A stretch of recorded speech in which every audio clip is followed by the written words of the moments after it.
It was the weekend much of Washington waits for all year long as reporters, politicians, celebrities, all kinds of familiar faces gathered on the red carpet at the White House Correspondents' Dinner, one of Washington's biggest social events of the whole dang year. It's a fun event mostly, but there's a serious note as well, focused on freedom of the press and defending democracy. And our Nancy Cordes was there as the guest of honor hit both of those notes. I believe in the First Amendment. Not just because my good friend Jimmy Madison wrote it. With hundreds of journalists looking on, President Biden poked fun at one of his re-election weak spots, his age. You say I'm ancient. I say I'm wise. You say I'm over the hill. Don Lemon would say that's a man in his prime. The White House Correspondents' Dinner, sometimes known as Nerd Prom, brings together reporters, politicians, and a sprinkling of celebrities for a night of roasting themselves and each other. Comedian Roy Wood Jr. Real quick, Mr. President, I think you left some of your classified documents up here. You can get to no, don't give them to him. I'll put them in a safe place. He don't know where to keep them.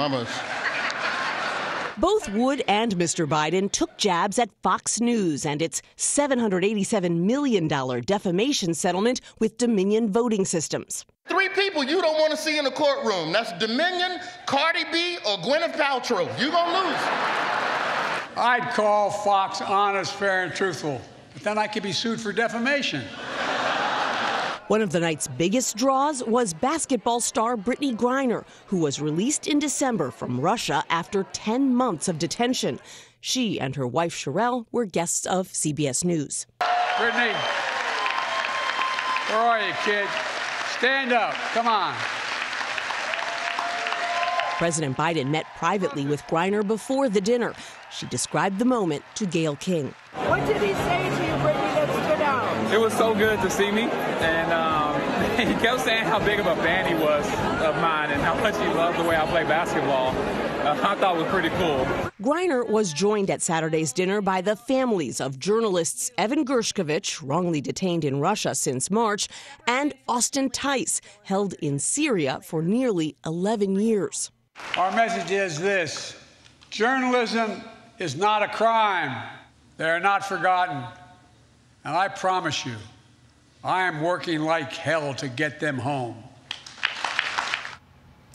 Proceeds from this weekend's dinner go to fund scholarships for students around the country. This year, more than $130,000 went to 31 aspiring journalists. And, of course, it is fun to play dress up for a night. Take a look at this pic of the CBS News White House press team in our Saturday best. But the weekend is about more than just the fancy parties, you guys. This is a celebration of the First Amendment, really, and a reminder that in many parts of the world, it would be impossible to put tough questions to government officials, let alone to make fun of them in a public setting.